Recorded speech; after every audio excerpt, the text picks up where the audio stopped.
Hello guys, welcome to maths with Gunjan. So हमने पिछली video में पढ़ा था कि कोऑर्डिनेट ज्योमेट्री का फर्स्ट पार्ट, उसमें हमने देखा था कि सपोज डिस्टेंस कैसे निकालना है दो पॉइंट के बीच में का। सो आज हम लेने वाले हैं सेक्शंस फार्मूला। वैसे भी तो कोऑर्डिनेट ज्योमेट्री में दो ही चीज़ें इंपॉर्टेंट है, डिस्टेंस फार्मूला और सेक्शन फार्मूला। दोनों के अलावा तो कुछ ज़्यादा आता ही नहीं है इसमें। सो इसके ऊपर आज हम क्या करेंगे कि पूरा डिटेल फॉर्मूला सीख लेंगे कि किस तरह से यूज़ करना है और इसके कैसे कैसे अनदर फॉर्म्स आते हैं, इसके क्वेश्चंस कैसे बनते हैं पेपर में, और कुछ क्वेश्चंस ले लेंगे। और कल वाली वीडियो में जो हमारी अगली वीडियो आएगी उसमें हम PYQs लेंगे, उसके इंपॉर्टेंट क्वेश्चंस और केस बेस्ड क्वेश्चंस और MCQ, और हो गया हमारा चैप्टर। काफ़ी इजी है।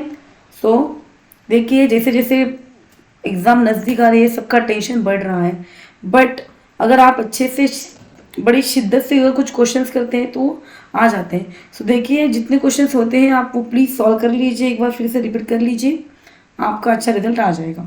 Okay, so let's start. Concept समझ के लीजिए, वो काफ़ी इंपॉर्टेंट होता है। क्या बताए, क्या CBSE बोर्ड जो होता है ना, वो उसका बेसिकली रूल है कि आपको क्या समझता है उसके ऊपर ज़्यादा फोकस करते हैं। आपने कितना रट्टा मारा है उसके ऊपर नहीं है फोकस उसका। सो आपको समझना काफ़ी ज़रूरी है इस एग्ज़ाम के लिए। सो अगर आप समझ के लोगे कि फॉर्मूला क्या है, उसका यूज़ कैसे करना है, आप कोई भी क्वेश्चन आसानी से सॉल्व कर सकते हो। Okay, so let's start with sections formula. So देखिए, बुक में उन्होंने M1 M2 यूज़ किया है, मैं M और N यूज़ करूँगी, काफ़ी ईजी जाता है। सपोज एक लाइन है,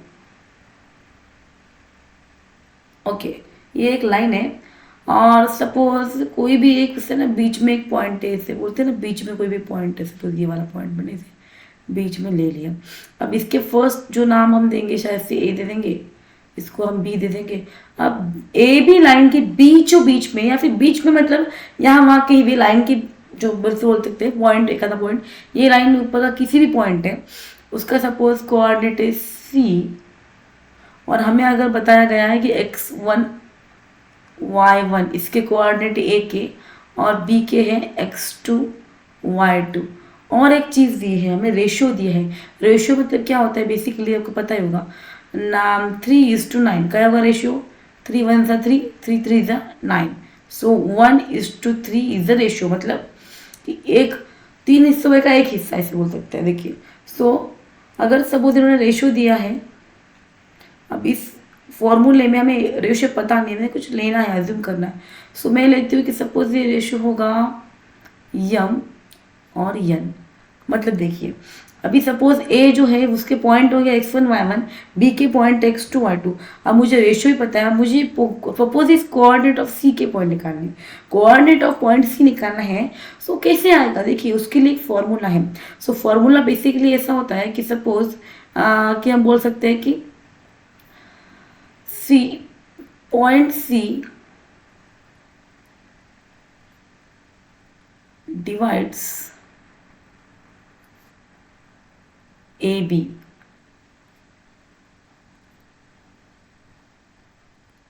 in ratio M:N. Therefore,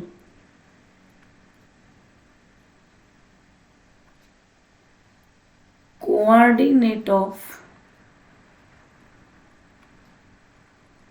point C is equal to क्या है फिर, देखिए काफी इजी है, दो कोऑर्डिनेट आने चाहिए। जैसे आप देख सकते हो A और B के दो दो coordinate, x coordinate y coordinate, वैसे सेम पॉइंट C के भी आने चाहिए।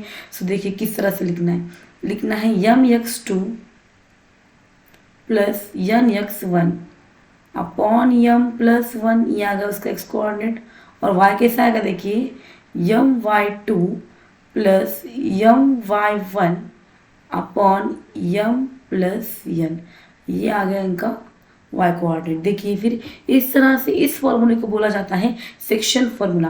क्या है सेक्शन फॉर्मूला, एक आधा पॉइंट अगर दो एक पूरे लाइन को डिवाइड करता है किसी भी रेशियो में, M पता नहीं कितना भी हो सकता है, 1 हो सकता है, 2 M1 हो सकता है, या फिर N1 हो सकता है, कुछ भी हो सकता है। अगर उसने डिवाइड करता है तो अगर आपको बीच में के कोऑर्डिनेट निकालने हैं तो आपको क्या करना है, mx2 plus nx1 upon m+1, my2 plus my1 upon m+n। अब इसके ऊपर क्वेश्चन कैसे बनते हैं, देखिए हमेशा तो वो आपको ऐसे परोस के नहीं देंगे ना कि ये क्वेश्चन आने वाला है। सिंपल चीज़ है, अगर कोऑर्डिनेट ऑफ C निकालना है तो फॉर्मूला दिया है, तो कभी कभी क्या होता है, मैंने आपको हमेशा कहा है कि मैथ्स में कैसा होता है, 5 चीज़ें दी हैं सपोज, तो 6 निकालने होते हैं आपको। मतलब जितना उसको निकालने के जितना पॉसिबल है सब दिया होता है, वैल्यू इसलिए पुटअप करना है। काफ़ी इजी चैप्टर है। सपोज अगर मुझे किसी ने कहा कि मुझे कोऑर्डिनेट ऑफ सी पता है, बी भी पता है, यम पता है, यन पता है, ए के कोऑर्डिनेट निकालो, कुछ नहीं फॉर्मूले में पुटअप कर लो, उसकी वैल्यूज आ जाएगी। बी का भी सेम वे में कर लो, यम का भी आप सेम वे में कर लो। सपोज ए भी दिया, बी भी दिया और सी भी दिया, यम ने नहीं दिया, तो हम उस इस फॉर्मूले को यूज़ करके हम कोई भी ये चार जो है अपने वैल्यूज़ या फिर जो भी अपना है चार पॉइंट्स, उसके वैल्यूज़ हम निकाल सकते हैं। काफ़ी इजी है, कुछ हार्ड नहीं है इसमें। अब ये आ गया हमारा सेक्शन फॉर्मूला। क्या है हमारा सेक्शन फॉर्मूला, देखिए फिर से, mx2 plus nx1 upon m plus one, my2 plus my1 upon m plus one. उसमें यम x1 y1 क्या है, तो फर्स्ट जो पॉइंट है उसके कोऑर्डिनेट्स, x2 y2 क्या है, सेकंड उसके कोऑर्डिनेट्स, और थर्ड पॉइंट क्या है, तो m और n क्या है, उसके रेशियोज है। ओके, सो देखिए यहाँ आ गया हमारा सेक्शन फॉर्मूला। सो देखिए अभी मैंने अगर कहा कि मैडम कि क्या होता है ना, कभी कभी ये जो बीच में का पॉइंट आता है, देखिए अभी सपोज मैंने कहा कि ये जो पॉइंट ही बीच में है, ये जो पॉइंट सी है ना एकदम परफेक्ट बीच में है, तो उस टाइम पे ये फॉर्मूला क्या बनेगा, क्योंकि वहां पे तो रेशियो क्या आएगा, देखिए सिंपल चीज है, उसमें रेशियो क्या आता है, रेशियो तो उसका डिस्टेंस का बनेगा ना। सपोज मैंने कहा कि मैं आपको एक दिखाती हूँ प्रैक्टिकल रेशियो क्या होता है। सपोज ये पॉइंट है ए बी, तो ये है ए, ये है बी, और ना ये पूरा डिस्टेंस है ना 100 है, 100 मीटर का पूरा डिस्टेंस है। बीच में कोई पॉइंट है सी, ये 25 है, तो ये कितना होगा, आपको पूरा 100 है तो ये 25 है, तो ये कितना आएगा 75। इन दोनों का रेशियो क्या आएगा फिर 25/75, 1/3, राइट। मतलब ये आ गया अपना रेशियो। बट अगर मैं बोलूँ कि सेम सेम है, मतलब जैसे कि अगर मैंने बोला कि ये सेम सेम है, तो सेम सेम कैसे होते देखिए एक बार। सपोज मैंने कहा कि ये बीच में ना होकर ये इधर कहा तो दूसरे चीज़ पे, सपोज ये है इस साइड पे है, ये ए है, ये बी है, और ये बीच में है सी पॉइंट, कोई भी पॉइंट है जो बीच में है। सो अगर ये 50 है तो ये भी कितना आएगा 50। सो 50/50 कितना आएगा 1/1, 1:1। मतलब यहाँ पे जो रेशियो है ना यम और यन, इसकी वैल्यू क्या आएगी, अगर आप देखते हो तो उसकी वैल्यू आएगी 1, यम भी 1 और यन भी 1। तो देखिए अभी उस सेक्शन फॉर्मूला से हम डिराइव करेंगे हमारा मिड पॉइंट फॉर्मूला। तो देखिए अभी अगर बोला कि point C divides A B in the ratio m:n, so ये देखिए अभी क्या बोल सकते हैं कि सपोज फॉर्मूला क्या है हमारा, mx2 plus nx1 upon m plus n, और ये है my2 plus ny1 upon m plus n। Okay, so देखिए यम कितना है यहाँ पे 1 है, यन कितना है 1, तो ऊपर क्या आएगा x2 plus x1 upon m plus 1 और ये 1 कितना होता 2, और ये y2 plus y1 upon again 2। मतलब हम सीधे सीधे बोल सकते हैं x1 plus x2 upon 2, y1 plus y2 upon 2, और ये आ गए हमारे mid point formula. Mid point formula कब यूज करना है, कब यूज करना है बताइए आप, जब वो बीच में है, जब वो बीच में है, एकदम बीच में पॉइंट है, सो हम तभी यूज करना है मिड पॉइंट फॉर्मूला। अगर वो बीच में नहीं है, रेशियो में है, तो हमें निकालना है सेक्शंस फॉर्मूला। ये समझना काफी जरूरी है कि कहाँ पे सेक्शंस, कहाँ पे मिड पॉइंट। बेसिकली सेक्शन और मिड पॉइंट फॉर्मूला कुछ अलग नहीं है, सेम ही है, बट वो रेशियो का सिर्फ एक ये है, ठीक है। कुछ प्रॉब्लम्स देखते हैं, ये फॉर्मूला आपको ध्यान रखने हैं, दोनों भी प्रॉब्लम आपको ध्यान में रखने हैं, उसी के साथ आपको आगे बढ़ना है। ओके, सो प्रॉब्लम देखते हैं हम।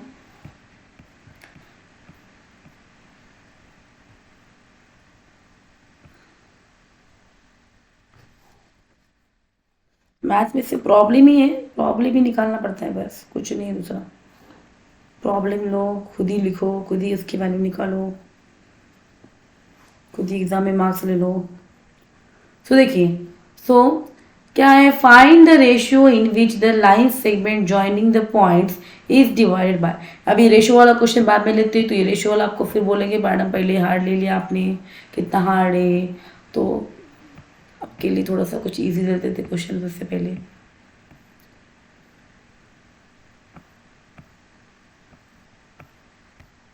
अरे बाप रे, हार्ड है क्या? नहीं, इजी भी है, कुछ हार्ड नहीं है, कुछ इजी है, कुछ हार्ड है, आपके हिसाब से है। ओके, सो देखिए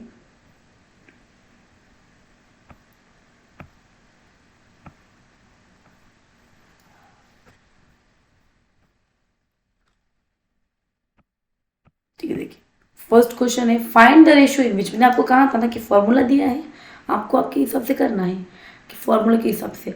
अब इन्होंने देखिए सबसे पहले देखो आपको अगर मार्क कवर करने हैं, कैसा होता है ना, हम फेल या मार्क कब मिलते हैं? जब हम कुछ लिखते नहीं हैं। जब हम पेपर पूरा ब्लैंक छोड़ते हैं ना तो हमारे मार्क्स ऑटोमेटिकली घट जाते हैं। अगर आप पेपर में ट्राई करते हो कि 5 मार्क का क्वेश्चन है तो मुझे आखिर तक आंसर नहीं आता है, बट वो स्टेप पूरे आते हैं। I know the steps but I can do it all. So ध्यान में रखिए 5 में से 3 मार्क आपके कहाँ नहीं जाते, क्योंकि आंसर के हिसाब से ना गिवन लिखना इंपॉर्टेंट है, आंसर के हिसाब से देयरफॉर लिखना इंपॉर्टेंट है, फॉर्मूला लिखना है। अभी अपने को पता है, मैंने ये पढ़ा है फाइंड द रेशियो, अब मैंने ये पढ़ा था कि फाइंड द कोऑर्डिनेट, तो मुझे ये पता है ना कि ये रेशियो किस तरह का है, क्या है। वो फॉर्मूला लिख लो, वैल्यू पुटअप कर लो, आपको कुछ ना कुछ तो मिल ही जाएगा मार्क्स। तो आप टेंशन फ्री होके ना वो सॉल्व करें। अभी देखो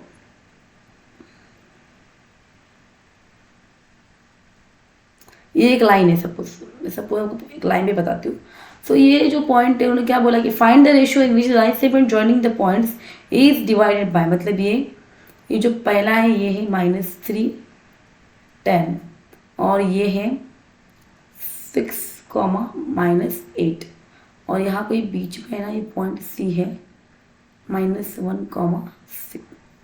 सो यहाँ पे देखो, यहाँ पे दिया क्या है वो देखना है और इसे सॉल्व करना है। सो सिंपल चीज़ है, यहाँ पे x1 y1 दिए वाला है, कितना है -3 10, या फिर से क्या दिया है यहाँ पे x2 y2 दिए वाला है, वो कितना है 6, -8 और रेशियो हमें लेना है m/n। ठीक है, अब क्या निकाल, अभी देखो फॉर्मूला क्या है, कोऑर्डिनेट ऑफ पॉइंट। फॉर्मूला क्या आता है mx2 plus nx1 upon m plus n, my2 plus ny1 upon m plus n।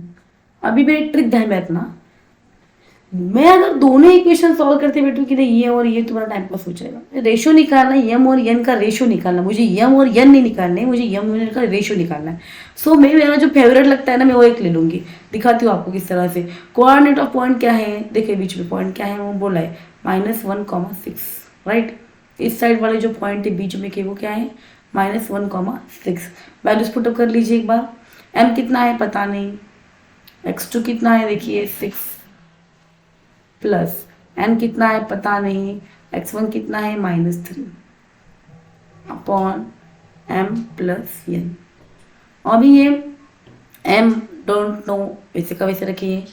y2 कितना है -8 प्लस n कितना है डोंट नो, y1 कितना है, सो ये है 10 अपॉन m प्लस n। अगर मैं इन दोनों को इक्वेट करके सॉल्व करूँगी सेम आंसर मिलने वाला है, बट टाइम पास बढ़ेगा। सो जो भी मेरा फेवरेट लगता है मुझे, मैं उस पर से एक ले लेती हूँ। मुझे फर्स्ट वाला अच्छा लगा, मैंने फर्स्ट वाला ले लिया। क्या लिखना है इधर -1 आ गया, तो ये साइड हमें सिर्फ यही लिखना है, ठीक है, ये वाला लिखना है फर्स्ट वाला। इधर क्या है 6m -3n upon m plus n। तो इसको यहाँ पे इसको ट्रांसफ़र कर दीजिए वहाँ पे, क्या आएगा फिर -1 m plus n is equal to 6m -3n। तो क्या आएगा -m plus n is equal to 6m -3। अभी m और n सेपरेट कर लीजिए, एक साइड में m लिखिए एक साइड में n लिखिए। सो देखिए मैं इस तरह से लिखती हूँ n, ये -3n वहाँ पे आके क्या होगा +3n, और ये क्या बनेगा 6m, ये -m उधर जाके प्लस m, तो कितना आएगा 4n is equal to 7m आएगा। देयरफॉर अगर मैं उसको ट्रांसफ़र करती हूँ तो क्या आएगा देखिए 4, इधर वाला 7 हम करते हैं डिवाइड और इधर वाला m ऐसे का वैसा, और इसको लेके जाते हैं नीचे में, तो क्या आएगा, therefore m/n is equal to 4:7। देखिए ये आंसर देखिए, तो आप देख सकते हो कि इस तरह से हमने रेशियो निकाल लिया है। अब काफ़ी इजी था, अगर मैं 2 सॉल्व करती हूँ तो आंसर सेम ही आने वाले। मुझे यहाँ एम की और एन की वैल्यूज नहीं निकालनी, मुझे सिर्फ निकालना है कि उसका रेशियो क्या है। सो डोंट टाइम पास मत करिए, आप डायरेक्ट क्या करिए कि डायरेक्ट उसकी वैल्यू निकाल दीजिए, एम और एन की, m/n की, एक कोई भी इक्वल करके। अगर मुझे किसी को लगा कि यार मेरे लिए ये ईजी था 6 वाला, तो आप वो कर लीजिए, कोई प्रॉब्लम नहीं है। काफ़ी ईजी क्वेश्चन है ये, सिर्फ आना चाहिए, कुछ चीज़ें समझ के लेना चाहिए किस तरह से। तो देख लीजिए, इसे काफ़ी इजी क्वेश्चन है। अभी ध्यान में रखना, कभी कोऑर्डिनेट दिए होंगे, कभी कोऑर्डिनेट नहीं दिए होंगे, कभी रेशियो दिया होगा, कभी रेशियो नहीं दिया होगा। इस तरह के हम कुछ क्वेश्चन देख लेते हैं, इस पर काफ़ी इजी वाले क्वेश्चन थे। कल थोड़ा हार्ड वाले क्वेश्चन लेंगे। आपको लगता होगा ये मैडम बहुत ईजी क्वेश्चन लेती है, बट मैं सिर्फ फर्स्ट वीडियो में ईजी क्वेश्चन लेती हूँ, क्योंकि मुझे ऐसा लगता है कि जो बच्चों ने बेसिक्स से नहीं स्टार्ट किया उन्होंने वो भी आना चाहिए, ठीक है। तो पूरा चैप्टर कवर हो जाना चाहिए। मुझे आपका सिलेबस कंप्लीट करने से ऐसा लगता है कि उनको आना चाहिए। सेकंड क्वेश्चन देखिए, अभी सेकंड क्वेश्चन में तो काफ़ी कुछ दिया है, काफ़ी कुछ नहीं दिया है। सो देखिए, सबसे पहले क्या उन्होंने बोला है कि point C divides internally the line segment joining A and B. आपको ए दिया है, आपको बी दिया है, देखिए। सो हियर एम कितना दिया है, 3। सिंपली आप ऐसे लिख सकते हो कि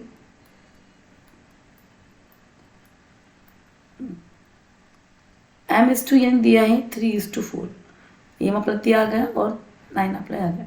अब देखिए यहाँ पे मैं एक फिगर निकालती हूँ, रफ फिगर निकालिए। रफ फिगर निकालने से एक तो एग्जामिनर पे भी इंप्रेशन भी जो पड़ जाता है कि हाँ बच्चा होशियार है, और आ जाता है बहुत सारी चीज़ें। ओके, तो यहाँ पे कहीं ये पॉइंट होगा के हिसाब से, ये पॉइंट सी डिवाइड करता है, मतलब ये पॉइंट सी है, ये ध्यान में रखना।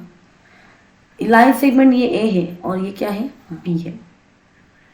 अब ए के कोऑर्डिनेट क्या है, 2,5, इसी के कितने -1,2, बी के कितने x,y। देखिए ये सब कुछ दिया है। इसके लिए अगर मुझे फॉर्मूला यूज करने हैं तो ये हमारा आ गया x1 y1, ये आ गया हमारा x2 y2, और ये क्या आ गया हमारा कोऑर्डिनेट वाले, ठीक है। सो मैं इसे देखती हूँ कि देखिए इस तरह से लिखना आपको, a 2,5 ट्रिपल डैश, क्यों, सपोजिशन के लिए होता है। So x1 y1, b x, y, c x2 y2। Okay, so देखो फॉर्मूला क्या आएगा हमारे हिसाब से, तो कोऑर्डिनेट ऑफ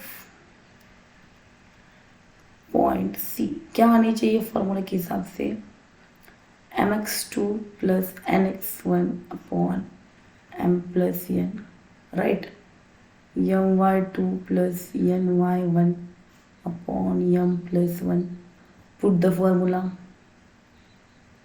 ओके, सो देखिए फॉर्मूला क्या आएगा फिर, कोऑर्डिनेट की कोऑर्डिनेट क्या है, इसके कोऑर्डिनेट्स, इसके कोऑर्डिनेट्स है -1,2, और ये इसको पुटअप कर लीजिए। सो mx2 nx1, सो यम कितना है यहाँ पे देखिए अच्छे से, यम है 3, सो 3 मल्टीप्लाइड बाय x2 कितना है हमें पता नहीं, तो x है ना, प्लस n कितना है 4, x1 कितना है 2 अपॉन 3 + 4, ये का हमारा फर्स्ट वाला पॉइंट। और ये जो सेकंड पॉइंट है ये आएगा हमारा, देखिए m कितना है 3, y2 कितना है डोंट नो, सो ये y है, प्लस n कितना है 4, y1 कितना है 5 अपॉन 3 + 4। तो कुछ मत करो, ये पहला लिया तो इसको ले लो, सेकंड लिया तो इसको लो, समझ आपको क्या मैं बोल रही हूँ। अगर आप फर्स्ट लेते हो यहाँ का कोऑर्डिनेट -1 वाला, तो आपको फर्स्ट वाला ले लेना है, सेकंड लेते हो तो आपको सेकंड वाला सेपरेट करके लिखते देखते हैं आपको बेटरमेंट के लिए। देखिए -1 ले लिया तो इज इक्वल टू कि ये पहला जो आएगा वो x कोऑर्डिनेट आएगा, दूसरा जो आएगा वो y कोऑर्डिनेट आएगा, है कि नहीं। इसी इससे हमको x मिलेगा, उससे में y नहीं मिलेगा। So it will be like 3x + 8, 4 2 8, और ये 7, और ये आएगा 2 = 3y + 20 अपॉन 7। इसको मल्टीप्लाई करके क्या आएगा फिर -7 is equal to 3x plus 8। अच्छे से सॉल्व कर लीजिए। 3x is equal to -7 -8। 3x is equal to कितना आएगा, how many, -15, right. So x is equal to -15 upon 3, 3 1 जा 3 5 जा, सो इट इज -5। सो हमारा कोऑर्डिनेट आ गया, x की वैल्यू आ गई हमारी -5। इस सेम वे में y के निकालो। 7 2 जा कितना आता है 14, 3y plus 20। So 3y is equal to 14 minus 20, 3y is equal to -6, therefore y is equal to -6 upon 3, therefore y is equal to -2। तो ये आ गई हमारी दो वैल्यूज, x आ चुका है -5, y आ चुके हैं -2। So right the therefore coordinate of b is -5, -2। देखिए कितना इजी क्वेश्चन था। अगर स्ट्रेस ना लेके उसको अगर अच्छे से समझ के लोगे तो काफ़ी इजी होता है। सिर्फ हमें डायग्राम निकालने चाहिए। आप नोटिस करो कि मैं हर एक क्वेश्चन की डायग्राम निकालती हूँ। क्यों निकालती हूँ? क्योंकि बेटर अंडरस्टैंडिंग के लिए। जब तक आपको डायग्राम निकालती नहीं आती है तो बहुत सारे क्वेश्चन हमको नहीं आते। कोऑर्डिनेट ज्योमेट्री में इंट्रोडक्शन टू ट्रिग्नोमेट्री हो, सरफेस एरिया वॉल्यूम हो, ट्रायंगल्स हो, सर्कल्स हो, जो भी ज्योमेट्री का पार्ट है ना उसका लिए डायग्राम बहुत इंपॉर्टेंट होती है। तो डायग्राम निकालना काफ़ी ज़रूरी होता है। ओके, तो इस तरह से हमें ए पॉइंट दिया था, बी पॉइंट निकालना था, सी पॉइंट दिया था, रेशियो भी दिए थे। चार पांच चीज़ें दी थी, कुछ चीज़ निकाली थी। कुछ मत करो, फॉर्मूला लिखो, वैल्यूज पुटअप करो। सिर्फ ये ध्यान में रखना है हमें यहाँ पे कि अगर हम यहाँ का फर्स्ट लेते तो यहाँ का भी फर्स्ट ही आएगा, और यहाँ का सेकंड लेते तो यहाँ का भी हमें सेकंड ही लेना है। Okay, so this was good question. Next question की तरफ बढ़ते हुए हम देखिए, फाइंड द कोऑर्डिनेट ऑफ ए। अब ये क्वेश्चन थोड़ा सा कुछ चेंज दिए वाला है। देखिए, find the coordinate of A where A B is diameter of the circle whose centre is 2, -3 and B is 1,4 sorry. तो देखिए को सबसे पहले निकालते find the coordinate of A B, diameter निकाल। सो इसे डायमीटर निकाल लीजिए अच्छे से। ये आ गया हमारा ए, ये आ गया हमारा बी। अब हमें निकालना है सर्कल। इस सर्कल काफ़ी सर्कल नहीं लग रहा है, सर्कल नहीं लग रहा है, बट ठीक है। सो देखिए, A B is diameter of the circle, centre दिया है पे। देखिए तो सेंटर कितना है 2, -3। ए के कोऑर्डिनेट्स क्या दिए वाले, ए के तो निकालना है तो उसको x, y लेते हैं, ठीक है। बी के कितने दिए वाले 1,4। अब इसमें एक चीज़ हमें नोटिस करने के बाद सेंटर दिए वाला है। ये जो वर्ड है मेरे सेंटर, काफ़ी कुछ बोलता है। अगर मैं यहाँ पे इन्होंने सोचा, आपने देखा कि इसने रेशो नहीं दिया। क्यों नहीं दिया रेशो? रेशो तो देना चाहिए, विदाउट रेशो हम कैसे निकालेंगे। बट ये जो वर्ड है ना दिए वाला, जो सेंटर है, सेंटर का मीनिंग होता है बीच में, और बीच में का इंग्लिश में मीनिंग होता है mid. So you have to use mid point formula. इस तरह के हिंट्स आपको क्वेश्चन सॉल्व करते टाइम पे मिल जाते हैं। सो डरने की ज़रूरत नहीं, अगर मुझे पता नहीं है तो हिंट में आ जाएगा, ठीक है।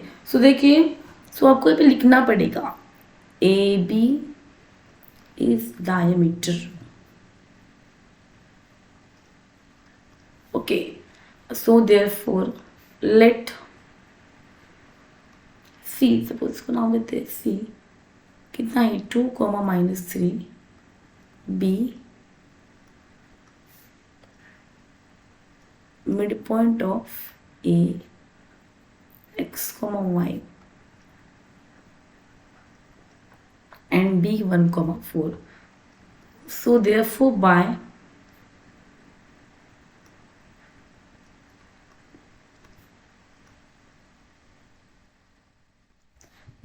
मिड पॉइंट फॉर्मूला देखिए क्या आता है हमेशा, कोऑर्डिनेट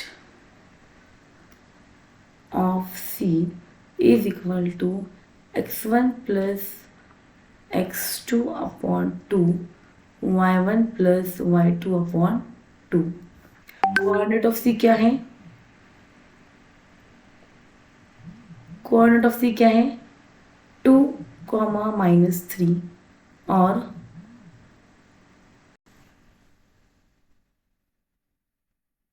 x1 तो पता नहीं है, x ही है, x2 कितना है 1/2, y1 कितना है C8 y1 पता नहीं है तो y ही है, प्लस y2 कितना है 4/2। ना इक्वेट यहाँ का फर्स्ट लिया वहाँ का सेकंड लिया, उसके हिसाब से देखिए, यहाँ का फर्स्ट लिया तो यहाँ का भी फर्स्ट लीजिए। 2 = x + 1/2 and -3 = y + 4/2। So therefore x + 1 = 4, therefore x = 4 - 1, therefore x = 3। ठीक है, इसी सेम हिसाब से निकाल लीजिए। y + 4 = 3 × 2 = 6 - 6, y = -6 - 4, therefore y = -10। तो इसके हिसाब से हमने निकाल लिया है 3 और -10। So therefore coordinates of point A is 3, -10। देखिए ये भी इजी था but mid point formula sections पे नहीं था। सेक्शंस पे क्यों नहीं था, तो ये वर्ड था सेंटर के हिसाब से हमने मिड पॉइंट फॉर्मूला यूज किया है। Okay, now moving on to next question. देखिए, find the coordinate of a point which divides the line segment joining -2, 2 on B 2, 8 in 4 equal parts. काफी इजी क्वेश्चन है, काफ़ी इजी क्वेश्चन है, hard नहीं, but सिर्फ ये समझ में आना चाहिए उन्होंने क्या बोला है। कुछ वर्ड आते हैं पे, ट्राइसेक्शन वर्ड आता है, ट्राइसेक्शन बोला तो बस खत्म। ये वर्ड ही क्यों यूज़ किया ऐसा लगता है उन्होंने। ट्राइसेक्शन मतलब 3 इक्वल पार्ट में होता है, बाइसेक्शन मतलब 2 इक्वल पार्ट में आता है, उसके लिए भी हम वर्ड पॉइंट यूज़ करते हैं। अब इन्होंने क्या कहा, 4 इक्वल पार्ट्स। अब यहाँ पे ए दे दिया है, उसका है -2, 2, यहाँ पे बी दे दिया है 2, 8 और 4 इक्वल पार्ट्स में दिया है। देखिए कितने इक्वल पार्ट्स, 4 निकालिए फिर 4, ये पहला पार्ट, ये आ गया दूसरा पार्ट, ये आ गया तीसरा पार्ट। इसको नाम देती हूँ मैं, सपोज ये भी तो हो गया ना, C, D और E। अब हमें इनके कोऑर्डिनेट्स निकालने। देखिए कुछ ना रेशियो ना दिया, कुछ भी ना दिया, सिर्फ क्या दिया कि 2 पॉइंट्स दिए हैं, उनको बोला है कि इनके 4 इक्वल पार्ट्स है। अगर ये 4 इक्वल पार्ट्स है तो आप नोटिस करो कि डी क्या होगा, उसका मिड पॉइंट होगा, क्योंकि यहाँ से यहाँ तक तो सेम है और यहाँ से यहाँ तक मतलब सेम डिस्टेंस पे होगा ना वो। और अगर मैं यहाँ पे ए और डी को नोटिस करती हूँ, सो उन्होंने फिर से क्या कहा, 4 इक्वल पार्ट, मतलब ये सी मिड पॉइंट आ गया, मतलब सबसे पहले डी मिड पॉइंट आ गया पूरी सेगमेंट का। उसके हिसाब से हम क्या करेंगे, डी के कोऑर्डिनेट्स निकालेंगे। बाद में अगर फिर से डी के कोऑर्डिनेट आ गए तो हम सी मिड पॉइंट आ गया ए डी का, तो फिर हम सी के कोऑर्डिनेट निकालेंगे। और ई मिड पॉइंट आ गया हमारा डी बी का, तो हम ई के कोऑर्डिनेट निकालेंगे। तो इस हिसाब से हम मिड पॉइंट फॉर्मूला यूज करके इसके कोऑर्डिनेट निकाल सकते हैं।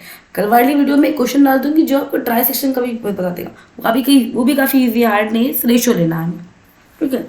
सो निकालिए सबसे पहले। तो अभी मैं कुछ गिवन वगैरह ज़्यादा नहीं लिखूंगी इसमें, क्योंकि ऑलरेडी इसमें बहुत सी चीज़ें निकालनी है, तो आप डायरेक्टली आप ले सकते हो। सो देखिए पॉइंट दिया है, suppose find the coordinates of the points. अब देखिए एक पॉइंट नहीं बोला, पॉइंट्स बोल रहे हैं, पॉइंट्स। सो बोल सकते हैं कि 4 इक्वल पार्ट्स वाले जो बोल सकते हैं। सो अब देखिए यहाँ पे हम लेते हैं कि डायरेक्ट निकालते हैं कोऑर्डिनेट्स ऑफ डी। क्या आएगा कोऑर्डिनेट्स ऑफ डी, देखिए यहाँ का फर्स्ट, यहाँ का सेकंड, x1 + x2/2, मतलब यहाँ का फर्स्ट, ए वाले का फर्स्ट, बी वाले का भी फर्स्ट। बाद में क्या आएगा फिर -2 + 2/2 और यहाँ का 2 + 8/2, मतलब क्या आएगा -2 + 2 0/2 और ये 10/2।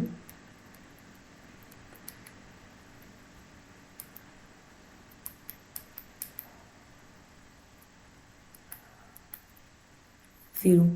आंसर क्या आएगा इसका, 0,5 आ गया इसका आंसर। कोऑर्डिनेट ऑफ डी हमने निकाल लिए, वो है यहाँ पे लिखिए 0,5।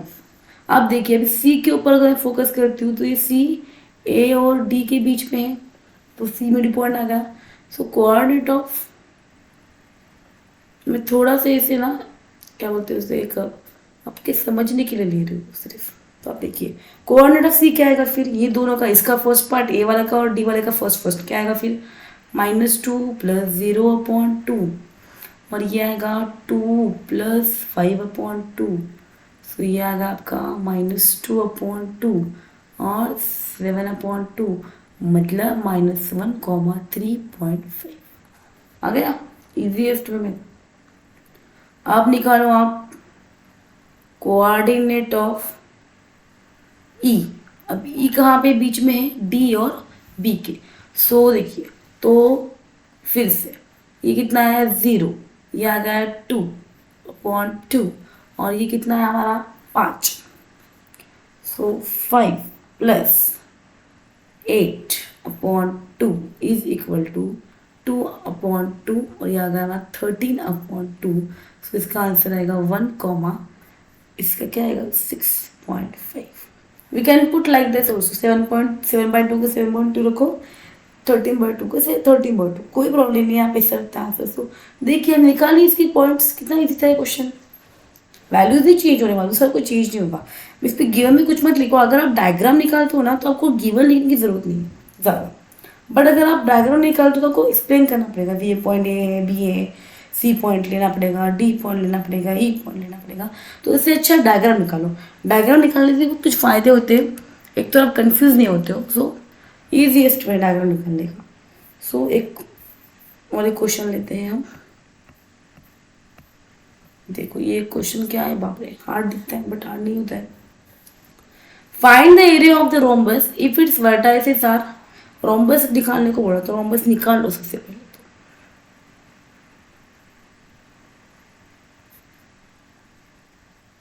रोम्बस जैसा दिख रहा नहीं है बट है रोम्बस ना, ठीक है।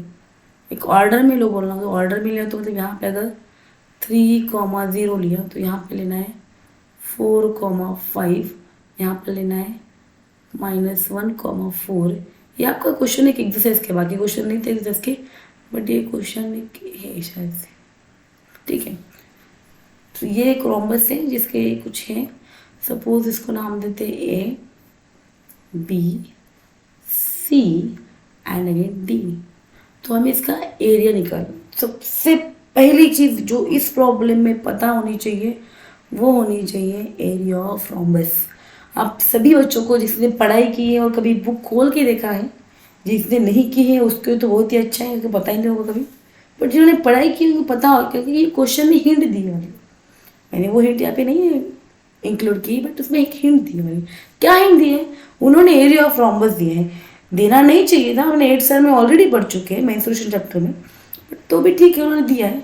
क्या है फॉर्मूला, एक रफ पेपर पढ़ा देती हूँ फिर से, पहले आपको बात मेरी कहूँगी। एरिया ऑफ रोम्बस का फॉर्मूला है ½ × d1 × d2। अब आप बोलोगे मैडम ये सेक्शन फॉर्मूला पढ़ा रहे हो, इसमें ये क्वेश्चन कहाँ पे है, ये क्वेश्चन कहाँ पे है सेक्शन फॉर्मूला पे, पता है मुझे नहीं है, बट मेरी इच्छा हुई लेने की तो मैंने ले लिया। तो इसको हम करेंगे, अब इसको किसे सॉल्व करना है, देखिए यहाँ पे डायगोनल चाहिए हमें, d1 मतलब क्या, डायगोनल 1 डायगोनल 2, यहाँ पे बनाओ डायगोनल्स, बन गया बी डायगोनल और AC। अब इनकी लेंथ पता होनी चाहिए, लेंथ कैसे निकालते हैं, सेक्शन फॉर्मूले से निकालते हैं लेंथ, सेक्शन फॉर्मूले सिर्फ उस पॉइंट का कोऑर्डिनेट पता चलता है, मुझे डिफरेंस तुमको पढ़ाना था इसीलिए मैंने क्वेश्चन इंक्लूड किया है कि सेक्शन फॉर्मूला से सिर्फ हमें पता चलता है कि उसके कोऑर्डिनेट पता चलते हैं। एक्चुअल लेंथ अगर हमें लेनी है ना तो हमको डिस्टेंस फॉर्मूला यूज करना पड़ेगा जो हम कल पढ़े थे। ओके, सपोज मैं बोलूँगी कि ये के हिसाब से नाम दे दो, सबसे पहले तो ईजीएस्ट नाम दे दो, तो ए वाला जो था नाम, अब इसको हमें ABC ऐसा लिखने की ज़रूरत नहीं है, वाई, क्योंकि मैंने ऑलरेडी डायग्राम इंक्लूड कर दिए तो वो उधर उनको समझ में आ जाएगा। सिर्फ आपको सिर्फ इस तरह से लिखना है, देखिए कि quadrilateral ABCD is rhombus, okay, and AC and BD are diagonal. Usually diagonal लिखने की जरूरत नहीं है, but in that formula only they have given now that area of rhombus, that's why we need to write the formula, ये diagonals वाला AC and BD are diagonals। so हम क्या करेंगे, सबसे पहले हम निकालेंगे डिस्टेंस AC। किस तरह से निकालते हैं, आई डोंट वांट फार्मूला लिख के वगैरह निकालना, मुझे बताओ अच्छे से। मैं इसको लेती हूँ x1 y1, इसको लेती हूँ x2 y2, इसको लेती हूँ x3 y3, इसको लेती हूँ x4 y4। ओके, हाँ थोड़ा सा हो रहा है, ये धीरे धीरे आ जाएगा। तो डिस्टेंस ए सी क्या होता है, वो क्या इस ए सी में से ए को माइनस करना, तो क्या आएगा इधर का x2 माइनस x2 नहीं तो x3 माइनस x1 आएगा। तो x3 minus x1 square plus y3 minus y1 square, मतलब डिस्टेंस क्या आएगा देखिए, अच्छे से आप देख के जाओ। तो फर्स्ट वाला फिर करने वाला क्या है, तो ये can say -1 -3 whole square plus 4 -0 whole square, which will be equal to -4 square plus 4 square. So it will be equal to 4 square 16 plus 16 root 32, right? root 32 मतलब क्या आता है, 16 2 आएगा तो 4 रूट 2 आ गया डिस्टेंस। और फिर से देखिए, अब सेम वे में आप निकाल लीजिए डिस्टेंस बी डी, क्या आएगा,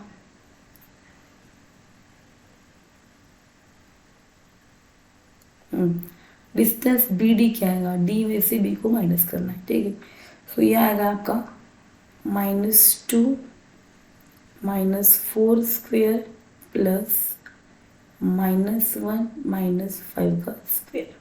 ओके, इस तरह से लीजिए तो क्या आएगा देखिए, -6 स्क्वेयर, ये पे ब्रैकेट डालना चाहिए हमेशा ध्यान में रखना, इस तरह से हो तो ब्रैकेट डाल दीजिएगा, प्लस -6 स्क्वेयर, तो ये यूजुअली आएगा 36 प्लस 36 72। इजीएस्ट वे में फिर से 36 इंटू 2 लिखना है इसको, राइट। तो ये आ गया 6 रूट 2। सो ये आपका आ गया D1, ये आपका आ गया D2। सो देयरफॉर फॉर्मूला लिखिए, area of rhombus half into D1 into D2 means half into AC into BD, मतलब half into 4 root 2 into 6 root 2, right. ये 2 1 ज़ा, ये 2 3 ज़ा, 4 3 ज़ा आ गया 12, रूट टू आ गया 2, आंसर आ गया 24 मीटर स्क्वायर।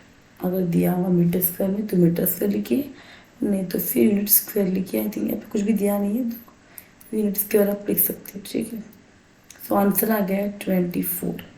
समझाइए किस तरह से लेना है, क्या किया, रोम्बस था इसलिए रोम्बस निकालो, डायगोनल्स के फॉर्मूला पता था तो डायगोनल से हिंट दी वाली बुक में, वैसे तो पेपर में अगर आ गए हिंट तो अच्छी बात है, अगर नहीं आता है तो याद कर लो, काफ़ी इजी एरिया ऑफ रोम्बस का formula, half into D1 into D2।